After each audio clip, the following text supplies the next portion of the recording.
I'm Rachel, 31 years old, and I've been the family safety net since the day I graduated college.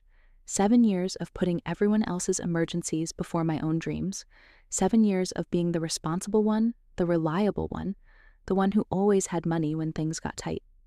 Sitting in my Seattle office on a rainy Thursday afternoon, staring at the engagement party invitation on my desk, I had no idea that in just 2 days, my mother would say something that would shatter every illusion I had about my place in this family. Before I continue, I'd love to know where you're reading from. Please hit that like button and subscribe if you want to hear how one sentence at an engagement party changed everything between my mother and me forever. Now, let me take you back to how this all started. Growing up as the eldest of 3 daughters in Bellevue, Washington, wasn't the privilege everyone assumed it was. Sure, I got my own room first, but I also got the expectations, the pressure, the constant reminder that I needed to set an example for Megan and Chloe. Mom would say things like, "Rachel, your sisters are watching. Show them how a responsible young woman behaves." Meanwhile, Megan could throw tantrums at 15, and Chloe could skip school for her art projects, and somehow that was just expressing themselves. Dad, Frank, worked as an electrician, and Mom, Diane, was a part-time receptionist at a dental office. We weren't poor, but money was always tight. I remember being 12 and finding Mom crying over bills at the kitchen table, trying to figure out how to pay for Megan's braces and Chloe's art classes while keeping the lights on. That image burned itself into my brain. That night, I promised myself I'd never let my mother cry over money again. I threw myself into academics with a vengeance. While Megan focused on her social life and Chloe lived in her artist's dream world, I studied. Perfect grades, honor society, debate team captain, volunteer work at the food bank. I was building a resume before I even knew what a resume was. The goal was simple: get a full scholarship, study something practical, make enough money to take care of everyone. The University of Washington gave me that full ride, and I chose a finance without hesitation. Not because I loved numbers, though I turned out to be good with them, but because finance meant security. Finance meant never watching Mom cry over bills again. Finance meant being able to fix problems with a check instead of empty promises. The first call for help came during my sophomore year. Dad had thrown out his back on a job site, and workers' comp wasn't covering everything. "Rachel, honey, I hate to ask, but could you help us with the mortgage this month? Just until Dad's back on his feet." I sent them $800 from my tutoring money, funds I'd been saving for a study abroad program in Tokyo. Japan would have to wait. By senior year, the requests had become monthly. Megan needed help with her community college tuition, Chloe's art supplies for her portfolio.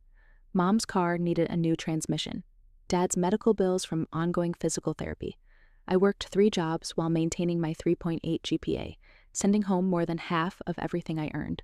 My roommates went to parties, dated, traveled during spring break. I worked, studied, and worried about my family's next crisis.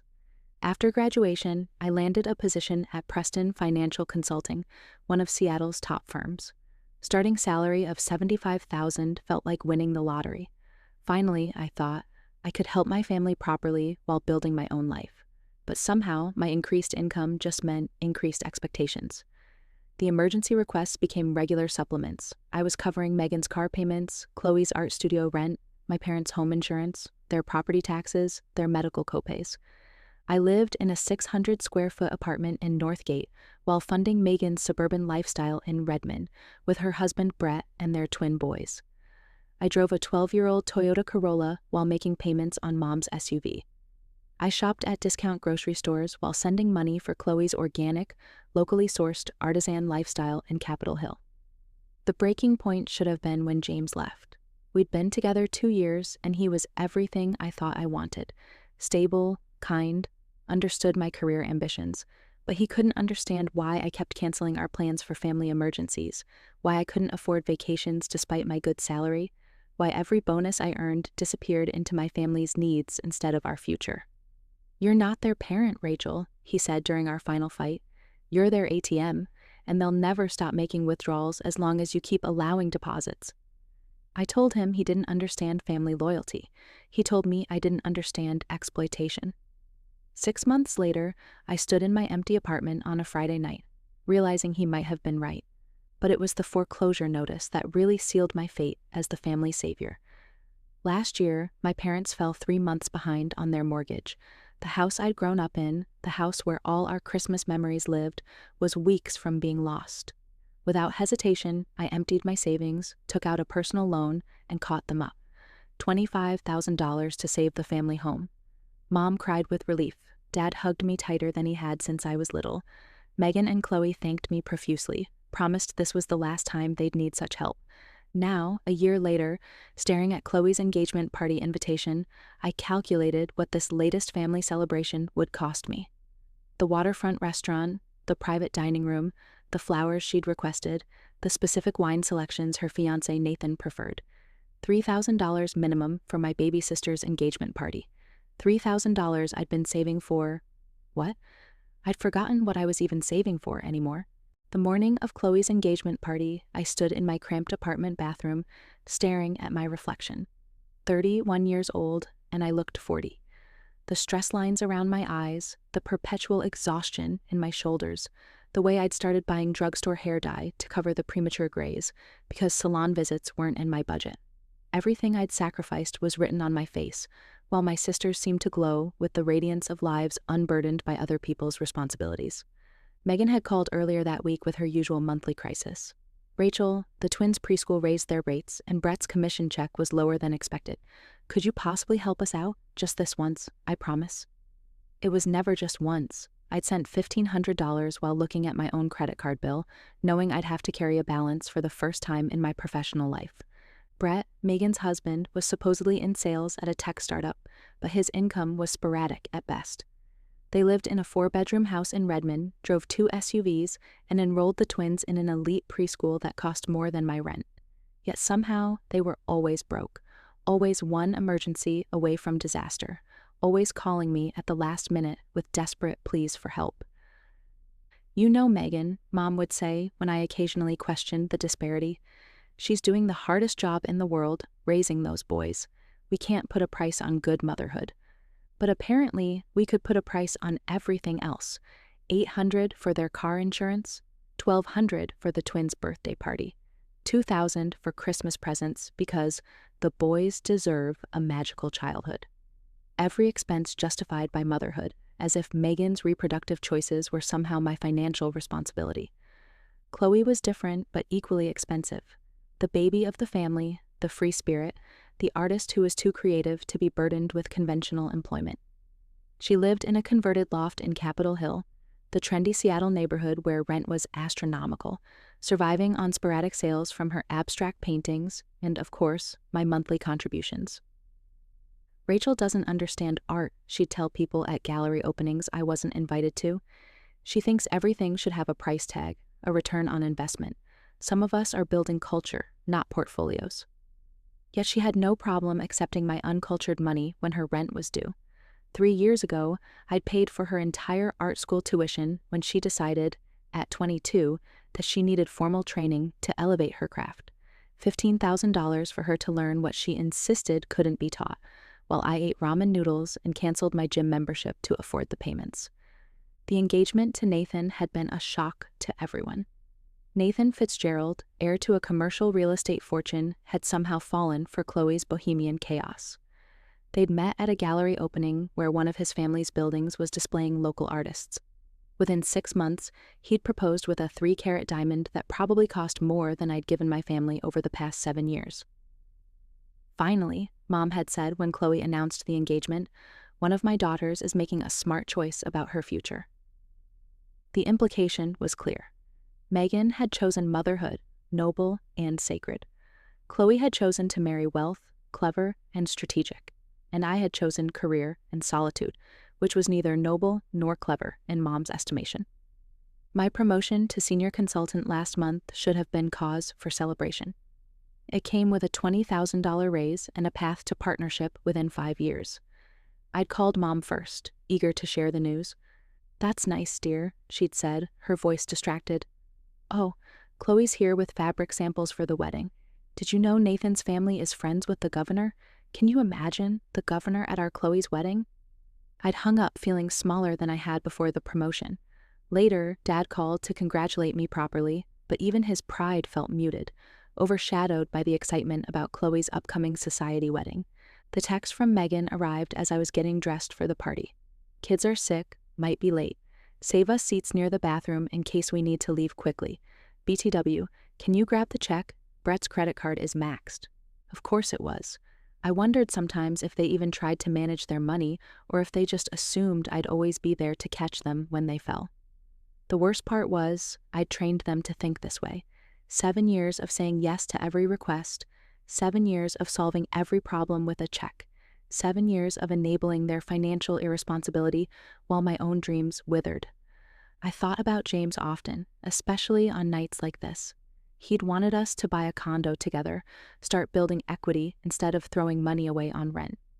I'd told him I couldn't afford it, and he'd looked at me with such confusion. Rachel, you make good money. Where does it all go? I couldn't tell him the truth, that it went to my parents' mortgage, my sister's lifestyles, my family's endless emergencies.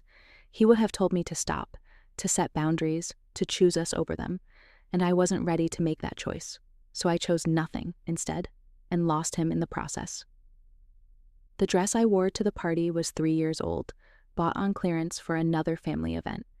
I'd learned to shop my closet, to make do with what I had, to ignore the voice in my head that said, I deserved something new, something that fit properly, something that made me feel beautiful instead of responsible.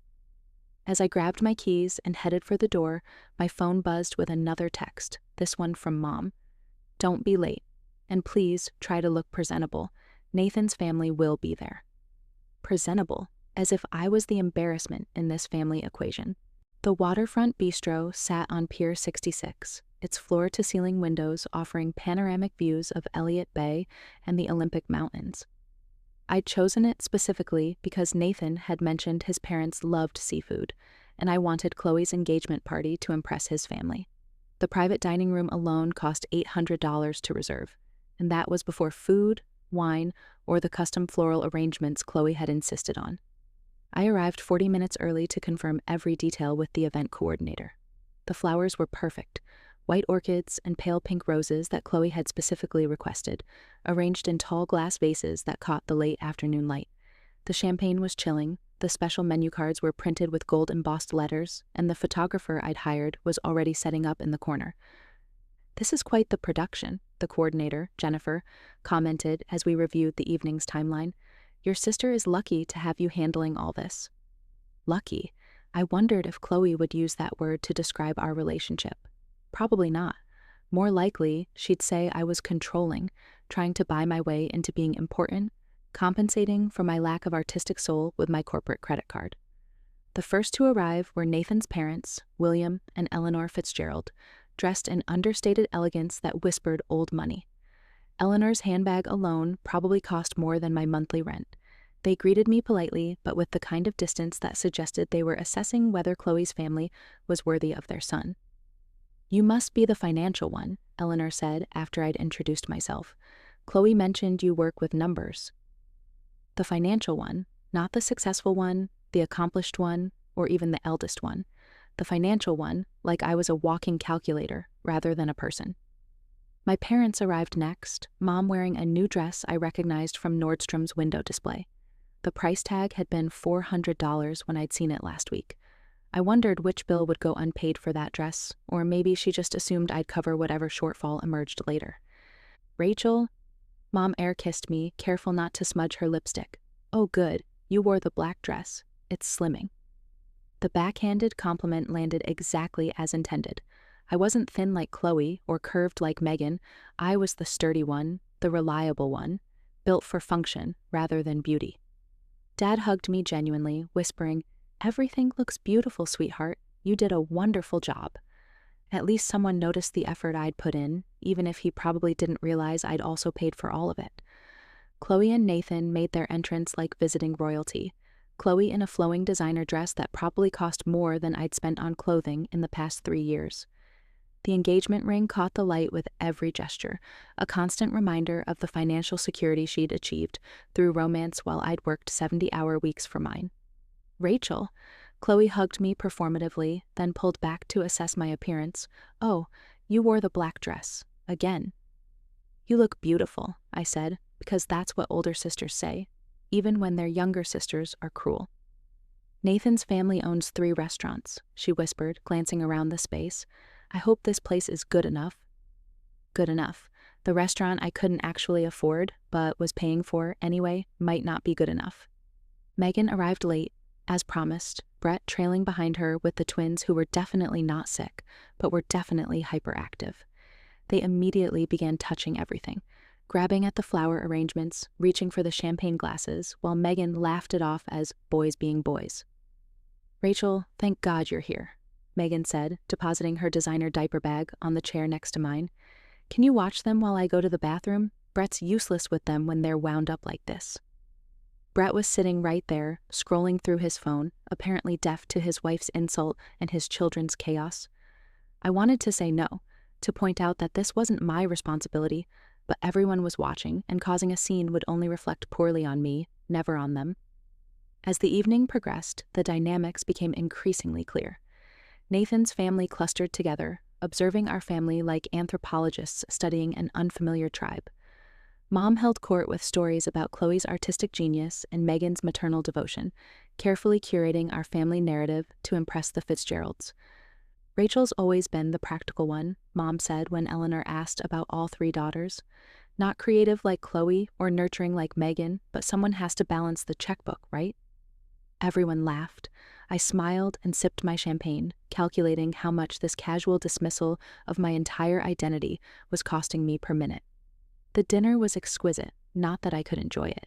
Between stopping the twins from destroying the centerpieces and listening to Chloe complain that the fish wasn't as good as what Nathan's family served at their beach house, I barely tasted the $60 entree I'd ordered for myself and was paying for everyone else to enjoy. So Rachel, Nathan's father, William, addressed me directly for the first time. Chloe tells us you're quite successful in finance. You must have some interesting investment strategies. Finally, someone wanted to talk about something I was good at. I started to explain my recent work with sustainable investment portfolios, but Mom interrupted. Oh, William, you don't want to hear about Rachel's boring work stuff at a party. Chloe, tell them about your new installation piece. Boring work stuff. The boring work stuff that was paying for this entire evening. The conversation shifted to Chloe's art, to Megan's children, to Nathan's family's various properties and social connections.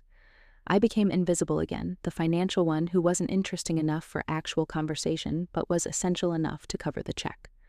When the champagne for the toast was poured, I noticed Mom directed the server to give me a smaller pour. Rachel doesn't really drink, she explained to Eleanor.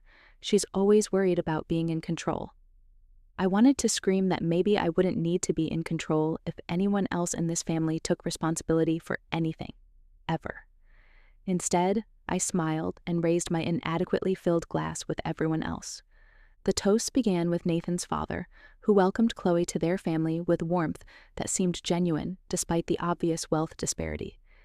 He spoke about love transcending different backgrounds, about how Chloe's artistic spirit had enriched Nathan's life, about the beauty of 2 families becoming one. Then it was our side's turn. Mom stood, and I should have known from the way she smoothed her new dress and cleared her throat that something terrible was about to happen. She loved an audience, and tonight she had a wealthy one. Mom raised her champagne glass with the theatrical flair of someone who'd rehearsed this moment in her mind. The room fell silent, all eyes turning to her as she began what should have been a celebration of Chloe's engagement, but would become the speech that destroyed everything I thought I knew about my place in this family. When I had 3 daughters, she began, her voice carrying that false sweetness she used when performing for an audience, I wondered what kinds of women they would become. Would they be leaders, artists, mothers? I'm so proud to say that 2 of them have exceeded my wildest dreams. 2 of them. The words hung in the air like a blade waiting to drop. Megan, she continued, gesturing toward my middle sister, became the mother I always knew she could be. Those beautiful boys are testament to her nurturing spirit, her selfless devotion, her ability to put family above everything else. She understands that love isn't about what you can buy, but what you can give of yourself. Megan preened under the praise while Brett continued scrolling his phone, oblivious to his squirming children who were now throwing crackers at each other. And Chloe, Mom's voice grew even warmer, our baby, our free spirit, our artist. She refused to let the world box her into conventional definitions of success. She followed her passion, her creativity, her heart, and look where it led her, to true love with a man who sees her authentic self and cherishes it. Nathan kissed Chloe's hand. The Fitzgeralds smiled approvingly.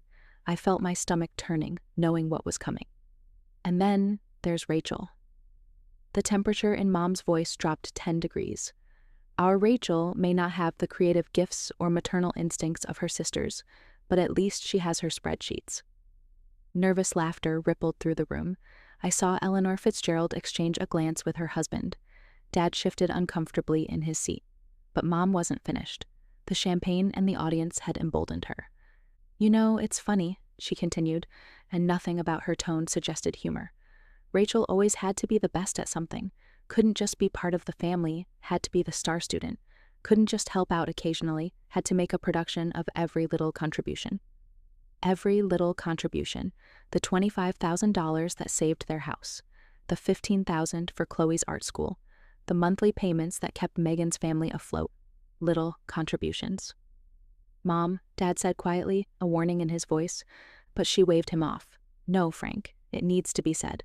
Rachel thinks she's so generous, but real generosity doesn't come with a mental calculator. Real love doesn't keep a running tally. I stood up. I couldn't help it. My legs moved of their own accord, my body refusing to sit still for another second of this humiliation. The movement drew everyone's attention to me, and Mom seemed to take it as a challenge. Oh, are you going to storm out? She asked, her voice dripping with condescension. That's Rachel's signature move when she doesn't get enough appreciation for her money. She writes a check and expects us all to bow down in gratitude. Diane, Dad said more firmly, but Mom was on a roll now, years of resentment pouring out in front of the Fitzgeralds and their society friends. You want to know the truth about Rachel? Mom turned to address the room at large, as if delivering a closing argument. She doesn't understand real sacrifice. She only knows how to write checks, not how to truly care for people. She sits in her fancy office, moving numbers around on a screen, and thinks that makes her better than her sisters, who actually live real lives with real love. The silence that followed was deafening. Even the twins had stopped their chaos, sensing the shift in atmospheric pressure. I looked around the table, searching for one face that showed shock at Mom's cruelty, one person who might defend me. Dad looked stricken, but silent. Megan was studying her plate. Chloe seemed annoyed that the attention had shifted from her engagement. The Fitzgeralds were clearly uncomfortable, but too polite to intervene. You're right, I said, my voice surprisingly steady. I don't understand real sacrifice. Mom smirked, thinking she'd won. I don't understand, I continued, how sacrificing my study abroad program to pay your mortgage is less real than Megan sacrificing nothing while I pay for her kids' preschool. I don't understand how sacrificing my relationship with James to always be available for family emergencies is less real than Chloe sacrificing nothing while pursuing her art on my dime. The smirk disappeared from Mom's face. I don't understand, my voice grew stronger, how working 70-hour weeks to support this entire family is less real than the sacrifice of accepting that support while criticizing the person providing it. Rachel, this isn't the time, Mom started. When is the time, Mom? When would be convenient for you to acknowledge that your mortgage is current because of my unreal sacrifice? When should we discuss that this entire party, this restaurant, these flowers, this champagne you're drinking while insulting me, it's all paid for by someone who doesn't know how to truly care for people? I reached into my purse and pulled out the receipt I'd pre-signed with the event coordinator. $3,200, not including gratuity. Here's tonight's bill, I said, placing it on the table. The unreal sacrifice of someone who only knows how to write checks, except I won't be writing this one. The blood drained from Mom's face as she processed what I was saying. Or any others, I added. Since I don't understand real sacrifice or real love, I'll stop pretending. I'll stop the monthly payments to Megan. I'll stop covering Chloe's rent. I'll stop paying your property taxes, your insurance, your medical bills, your car payments. Rachel, please, Dad finally spoke up. Your mother didn't mean... She meant every word, I said, looking directly at Mom. And she's right. I have been keeping a running tally, so let me close out the account. 7 years, $360,000. That's what my unreal love has cost me. That's what I've given to a family that sees me as nothing more than a walking ATM with no creative gifts or maternal instincts. Megan finally looked up, panic in her eyes as she realized what my withdrawal would mean for her family's budget. Chloe's mouth had fallen open, her engagement party ruined by reality. Nathan's family was quietly gathering their things, clearly eager to escape this domestic tragedy. But here's the thing about ATMs, I said, pulling out enough cash to cover my own dinner. They can be closed, account terminated, no further transactions. I placed $200 on the table, enough for my meal and tip, and picked up my purse. Rachel, wait, Chloe said, finally finding her voice. You can't just leave. This is my engagement party. And it's been lovely, I said. I'm sure Nathan's family will be happy to help with the bill. After all, they own 3 restaurants. This should be nothing for them. Eleanor Fitzgerald's eyes widened in alarm as she realized the implications. The entire evening's cost was about to land on their side of the table, and from their expressions, they hadn't expected Chloe's family to be this dysfunctional or this expensive. I stood at the head of the table, my family's shocked faces staring up at me like I'd just announced I was moving to Mars. But I wasn't done.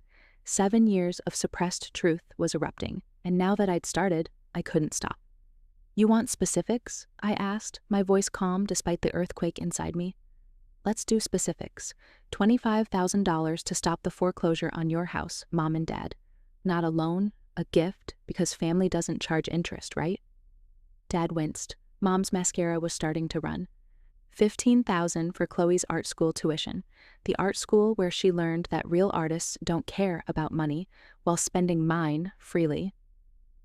Chloe's face flushed red.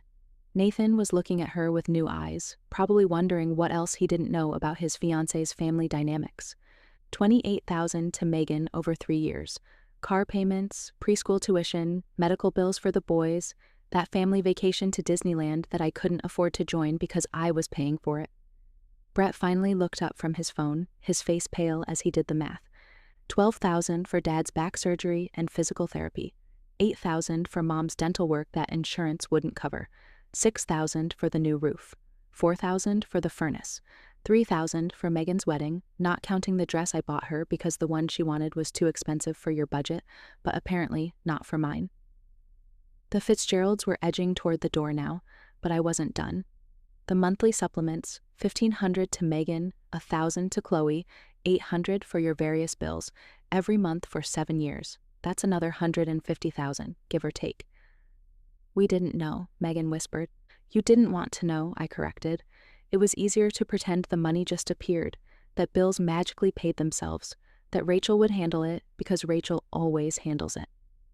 I turned to face Mom directly. You know what real sacrifice looks like? It looks like living in a studio apartment while funding your sister's 4-bedroom house. It looks like driving a 12-year-old car while making payments on your mother's SUV. It looks like watching your boyfriend walk away because you can't explain why you're broke despite making 6 figures. James left because of us? Dad asked, genuine pain in his voice. James left because I chose you. Every time. Every single time, I chose this family over my own life. And what did that get me? A toast at my sister's engagement party where my own mother announces that I don't understand real love. The server approached hesitantly with the leather folder containing the full bill. The poor woman clearly wished she was anywhere else, but the restaurant needed payment. $3,200, I announced to the table, plus gratuity. That's what tonight's little performance cost. The one where Mom got to tell a room full of strangers that I'm the defective daughter who only has spreadsheets instead of a heart. We can't afford this, Dad said quietly, looking at the bill. I know, I said. Neither could I, but that never stopped anyone from expecting me to pay it anyway. William Fitzgerald cleared his throat. Perhaps we could. No, Nathan interrupted, surprising everyone. He was looking at Chloe with something like disappointment. No, we're not paying for this. Chloe told me her family was handling the engagement party. She said it was all taken care of. It was, Chloe said desperately. Rachel always what? Nathan asked. Pays for everything while you treat her like garbage? The first crack in the Fitzgerald family façade. Eleanor placed a restraining hand on Nathan's arm, but he shook it off. I've been listening to Chloe talk about her family for months. Nathan continued. How her mom favors her sisters, how Rachel is uptight and controlling, how she lords money over everyone. But what I just heard, that's not someone lording anything. That's someone being bled dry by the people who should love her most. Nathan, please, Chloe pleaded. We should go, William said firmly, gathering his wife. This is a family matter. As the Fitzgeralds left, I heard Eleanor whisper to William, Thank God we insisted on the prenup. The words hit Chloe like a slap. Her fairy tale engagement was crumbling in real time. Look what you've done, Mom hissed at me. You've ruined your sister's engagement party. You've embarrassed us in front of the Fitzgeralds. Are you happy now? No, I said honestly. I'm not happy. I haven't been happy in 7 years. But I'm done being miserable so everyone else can be comfortable. Megan was crying now, the twins picking up on their mother's distress and starting to wail. Brett was frantically calculating on his phone, probably figuring out how they'd survive without my monthly supplement. Rachel, please, Megan said through her tears. The boys' preschool payment is due next week. If you don't help, then you'll have to figure it out, I said. Like adults do, like I've been doing since I was 22. This is cruel, Mom said, walking away from your family when we need you most. I'm not walking away from my family, I said, heading for the door. I'm walking away from being exploited by people who happen to share my DNA. There's a difference. If you leave now, Mom called after me, don't bother coming back. I stopped at the doorway and turned back one last time. I won't, but not because you're disinviting me, because I'm finally choosing myself. And according to you, that's all I'm good for anyway. Spreadsheets and selfishness, right? The last thing I saw was Dad's face, crumpled with grief and shame. He knew. He'd always known what was happening, but he'd let it continue because it was easier than confronting Mom, easier than making Megan and Chloe take responsibility. I walked out into the Seattle evening, the spring rain just beginning to fall. For the first time in 7 years, I wasn't calculating how much the restaurant bill would impact my budget or worrying about who would call with the next financial emergency. I was free. The first voicemail arrived before I'd even made it back to my apartment. Dad's voice, shaky and desperate. Rachel, sweetheart, please call me back. Your mother is hysterical. The restaurant is threatening to call the police if we don't pay. I don't have $3,000. Please, honey, just this last time. I deleted it without listening to the end. By morning, my phone showed 47 missed calls and 19 voicemails. I turned it off, made myself a cup of coffee, and sat in my tiny apartment's single armchair, staring out at the Seattle skyline. The Space Needle looked different somehow, like I was seeing it clearly for the first time. The next 2 weeks were an exercise in maintaining boundaries I'd never had before. I blocked Mom's number after her 5th voicemail went from apologetic to venomous. I let Dad's calls go unanswered, though each one hurt more than the last. Megan's texts grew increasingly frantic as bills came due. Chloe left one message saying Nathan was reconsidering the engagement, as if that was somehow my fault. Instead of responding to any of them, I did something I'd been putting off for 7 years. I booked a trip to Japan, first-class ticket to Tokyo, 5-star hotel in Shinjuku, a full 2-week itinerary of temples, gardens, museums, and Michelin-starred restaurants. The total cost was less than what I'd given my family in the past 3 months. My credit card didn't even blink. Where are you going? My colleague Sandra asked, noticing me researching Japanese phrases during lunch. Tokyo. Solo trip. 2 weeks. Wow, that's amazing. Special occasion? You could say that. I'm celebrating my independence. Sandra laughed, thinking I was joking about being single. She had no idea how literal I was being. The night before my flight, I sat in my therapist's office. Dr. Marcus Wong, whom I'd started seeing the day after the engagement party disaster. How are you feeling about the trip? He asked. Guilty, I admitted, then angry that I feel guilty, then exhausted from both. Those are all normal responses to breaking codependent patterns, he said. You've been programmed since childhood to put your family's needs before your own. Deprogramming takes time. My mother left another voicemail, I said. She told me that Megan might lose her house, that Chloe's wedding is off, that Dad is taking extra shifts despite his bad back. She said it's all my fault. Is it? Logically, no. They're adults who should have been managing their own finances. But emotionally, it feels like I've abandoned them. You haven't abandoned them, Rachel. You've stopped enabling them. There's a profound difference. He was right, but knowing something intellectually and feeling it emotionally were vastly different things. Tokyo was a revelation. For 2 weeks, I existed in a bubble where no one knew me as the responsible daughter, the family ATM, the one without creative gifts or maternal instincts. I was just Rachel, tourist, wandering through Sensoji Temple, getting lost in the streets of Harajuku, eating ramen at tiny shops where no one spoke English. I posted photos on Instagram, something I'd never done before because I'd never gone anywhere worth documenting. The cherry blossoms were in full bloom, and I stood beneath them in Ueno Park, crying for reasons I couldn't fully articulate. Beauty, freedom, grief, relief, it all mixed together like the pink petals swirling in the wind. On day 10 of my trip, I finally turned my phone back on to check work emails. The personal messages flooded in immediately. From Megan, kids had to switch to public school. Brett took second job at Home Depot. Hope you're happy. From Chloe, Nathan called off engagement. His family thinks we're trash. Thanks for ruining my life. From Dad, your mother won't stop crying. Haven't seen her eat in days. Please come home. But there was one message that surprised me. From James, my ex. Heard about what happened from mutual friends. Proud of you for finally choosing yourself. You deserve to be happy. I stared at his message for a long time, sitting in my beautiful hotel room overlooking Tokyo Tower. He was proud of me. Someone was actually proud of me for walking away instead of condemning me for it. I texted back, and Tokyo finally made it to Japan. He responded within minutes. The trip you gave up in college? Better late than never. Send pics. We texted sporadically for the rest of my trip. Nothing romantic, just friendly check-ins, but it felt like validation from someone who'd seen the dysfunction up close and understood why I'd had to break free. When I returned to Seattle, tanned and rested, my colleagues barely recognized me. You look 10 years younger, Jennifer from accounting said. What's your secret?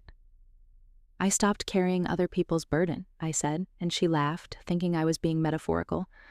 My boss, Richard, called me into his office my first day back. I don't know what happened on that vacation, but keep it up, he said. You've been here 7 years, Rachel, and this is the first time I've seen you genuinely relaxed. Your presentation yesterday was the best work you've ever done. It was true. Without the constant stress of family financial crises, I could actually focus on my career. My analytical work improved, my client relationships strengthened. I started volunteering to lead projects instead of just supporting them. 3 months after the engagement party, I ran into Brett at a Starbucks downtown. He was wearing a Home Depot apron, apparently on his lunch break from his second job. Rachel, he said awkwardly. Hi. Hello, Brett. Look, I wanted to apologize. I never realized how much you were doing for us. Megan and I, we took advantage. Yes, you did. He seemed surprised by my directness. We're managing now. It's hard, but we're figuring it out. Good. That's what adults do. Megan misses you. She misses my money. That's not fair, isn't it? When's the last time she called me just to talk? When did she ever invite me over without needing something? When did any of you treat me like family instead of a financial institution? Brett had no answer because we both knew the truth. The only thing my family missed about me was my open wallet. 6 months after the engagement party, Dad appeared at my office building. I was walking out after a late client meeting when I saw him sitting on a bench near the entrance, looking older and more fragile than I remembered. Hi, sweetheart, he said, standing slowly. His back was clearly bothering him. Dad, how did you know I'd be here this late? I've been coming every evening for a week. Figured I'd catch you eventually. The dedication broke something in my chest, but I held firm. What do you want? To apologize. Really apologize, not make excuses or ask for money. Just apologize. I studied his face. He'd lost weight, and his work clothes hung loose on his frame. There's a coffee shop around the corner, I said finally. We sat across from each other, steam rising from our cups, the silence heavy with everything unsaid. Your mother doesn't know I'm here, he started. She'd be furious, but I couldn't let this continue without telling you something I should have said years ago. I waited. I failed you, Rachel. I saw what was happening, how your mother pit you girls against each other, how she made you feel like you had to buy your place in the family. I saw it and I said nothing because it was easier. Easier, I repeated. Your mother is a difficult woman to disagree with. You know that, but that's no excuse. I'm your father. I should have protected you from that dynamic, not benefited from it. But you did benefit from it. Yes, he said simply.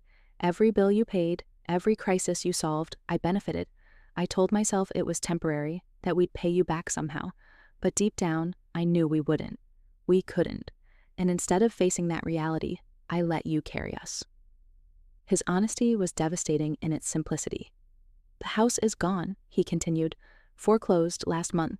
We're renting a small apartment in Renton. Your mother is working full-time now, and I've taken on more electrical work despite my back. We're surviving. I'm sorry about the house. Don't be. It was never really ours, was it? You were paying for it. We sat in silence for a moment. Megan and Brett are getting divorced, he added. The financial stress broke them. She blames you, but we both know that's not fair. Their problems started long before you walked away. And Chloe? Nathan ended it officially. His family convinced him that marrying into our dysfunction would be a mistake. She's moved back in with us, working at an art supply store to pay rent. The family I'd left behind was unrecognizable, restructured by necessity rather than choice. Your mother's in therapy now, Dad said. Court-ordered, actually. She had what the doctors called a breakdown, said things to Chloe that, well, that were cruel. Chloe called the police thinking she was having a mental health crisis. What kind of things? That Chloe was a parasite, that Megan was a failure, that you were the only daughter worth anything and she'd driven you away with her jealousy. I stared at him. She said that? The therapy is helping her understand that she projected her own insecurities onto you girls. Her mother did the same to her, apparently. Generational patterns. That doesn't excuse it. No, it doesn't, but it might explain it. Dad reached into his jacket and pulled out an envelope. I'm not asking you to forgive her, or any of us, but she wrote you a letter, a real one, not asking for anything. Her therapist helped her write it. I took the envelope, but didn't open it. I also wanted to tell you, Dad said, standing to leave, that I'm proud of you. Proud of your success, your strength, your courage to walk away when we gave you no choice. You're the best thing your mother and I ever did, even if we didn't deserve you. After he left, I sat in that coffee shop for another hour, the letter burning in my pocket. Finally, I opened it. Mom's handwriting was shaky but clear. Rachel, I spent 40 years believing love meant sacrifice, that the only way to show value was through struggle. When you succeeded so easily, it seemed easy from the outside, I felt like a failure. Every dollar you sent highlighted my inadequacy as a provider, a mother, a person. Instead of being grateful, I was resentful. Instead of being proud, I was jealous. I turned you into the enemy when you were actually the hero, saving us repeatedly while I criticized you for the very strength I lacked. I don't expect forgiveness. I'm only beginning to forgive myself. But I need you to know, you were never the problem. You were never lacking. You were extraordinary, and I was too broken to see it. Your therapist probably has a term for mothers like me. Whatever it is, it's probably accurate. I love you. I've always loved you. I just didn't know how to show it without destroying it. Mom.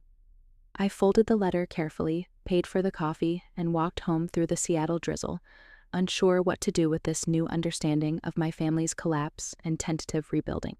Christmas Eve, 1 year after the engagement party disaster. I stood outside my parents' rental apartment in Renton, holding a bottle of wine and a small bag of gifts, my heart hammering against my ribs. Oliver squeezed my hand. You don't have to do this, he said. We can still go back to my parents' place. I'd met Oliver at a financial conference 3 months after returning from Japan. He was a portfolio manager who understood boundaries, having cut off his own toxic brother years ago. Our relationship was built on mutual respect and the radical idea that love didn't require sacrifice of self. I need to do this, I said, but thank you for being here. The apartment was small but clean, a far cry from the house I'd helped save and then watched them lose. Chloe answered the door, and for a moment, we just looked at each other. She'd cut her hair short, and her designer clothes had been replaced with jeans and a simple sweater from Target. You came, she said softly. I said I would. The living room was cramped with a small artificial tree in the corner. Mom sat on a worn couch, looking nervous and smaller than I remembered. Dad stood quickly when he saw me, relief flooding his face. Megan was there with just the twins. The divorce had been finalized last month. Everyone, this is Oliver, I said. The introductions were awkward, but civil. No one mentioned the last time we'd all been together, though the ghost of that night hung in the air like smoke. Dinner was potluck style. Everyone had contributed something, a first in our family history. Mom had cooked a ham with food stamps and her employee discount from the grocery store where she now worked. Megan brought mashed potatoes made from scratch, not the catered ones she used to order. Chloe had made a salad, proudly announcing she'd learned to cook basic meals. This is nice, Dad said, and meant it, having everyone contribute. As we ate, I noticed the changes. Megan was present with her boys instead of pawning them off on others. She'd enrolled in community college, taking night classes in accounting while working days as a receptionist. I'm learning what you tried to tell me, she said quietly, about financial responsibility. I'm sorry it took losing everything to understand. Chloe had sold most of her expensive art supplies and was teaching children's art classes at the community center while working retail. It's actually more fulfilling than my abstract work, she admitted. The kids don't care about pretension, they just want to create. Mom was the biggest change. The therapy and medication had softened her edges, made her more introspective. She asked Oliver about his work, listened without interrupting, didn't make any passive-aggressive comments about our relationship or my appearance. After dinner, I helped Mom with dishes, just the two of us in the tiny kitchen. I've been seeing your Instagram, she said. The Japan pictures, your promotion announcement, the photos with Oliver. You look happy. I am. Good. That's all I want now. For you to be happy. She paused, hands in soapy water. I took a financial literacy class, the one you volunteer with sometimes. I didn't know you'd be teaching that session until you walked in. I remembered that night 2 months ago, the shock of seeing her in my classroom, notebook open, ready to learn. You were a good student, I said. I'm trying to be good at a lot of things I should have learned earlier. She turned to face me. I know we can't go back. I know I can't undo the damage, but I'm grateful you're here tonight. That's more than I deserve. We're all doing the best we can with what we know at the time, I said, repeating something Dr. Wong had told me. Now we know better. As the evening wound down, I pulled out small gifts for everyone. Not expensive things, a book on financial planning for Megan, art supplies for Chloe's teaching, a warm scarf for Mom, new work gloves for Dad, items that showed thought rather than expense. We have something for you too, Chloe said, handing me a wrapped canvas. It was a painting, abstract but somehow clearly representing our family, 5 figures interconnected but each maintaining their own space. It was the first piece of Chloe's art that had ever moved me. It's called Boundaries, she said. I painted it in therapy. As Oliver and I left, Mom hugged me for the first time in over a year. Thank you for giving us another chance. We're all getting another chance, I corrected, including me. Outro. That was 2 years ago. Today, my family still struggles financially, but they manage. They've learned the difference between want and need, between love and enabling. We have dinner once a month. Everyone contributes. We exchange modest gifts at holidays. When emergencies arise, they problem solve together before anyone considers asking for help. And me? I'm getting married next month. Oliver and I are paying for a small ceremony ourselves. My family will attend as guests, not obligations. Mom won't make a toast about my shortcomings. Dad will walk me down the aisle without the weight of unpaid debts between us. My sisters will stand as bridesmaids because they want to, not because they have to. The woman who stood in that restaurant and said, "Perfect, then don't ask me for any more money," saved more than just herself. She saved an entire family from continuing a toxic cycle. Sometimes the most loving thing you can do is stop enabling the people you love, even when it breaks your heart, especially when it breaks your heart. Because on the other side of that heartbreak, if everyone does the work, something better can grow. Not perfect, but real. Not without boundaries, but with respect for them. That's my story. Thank you for listening.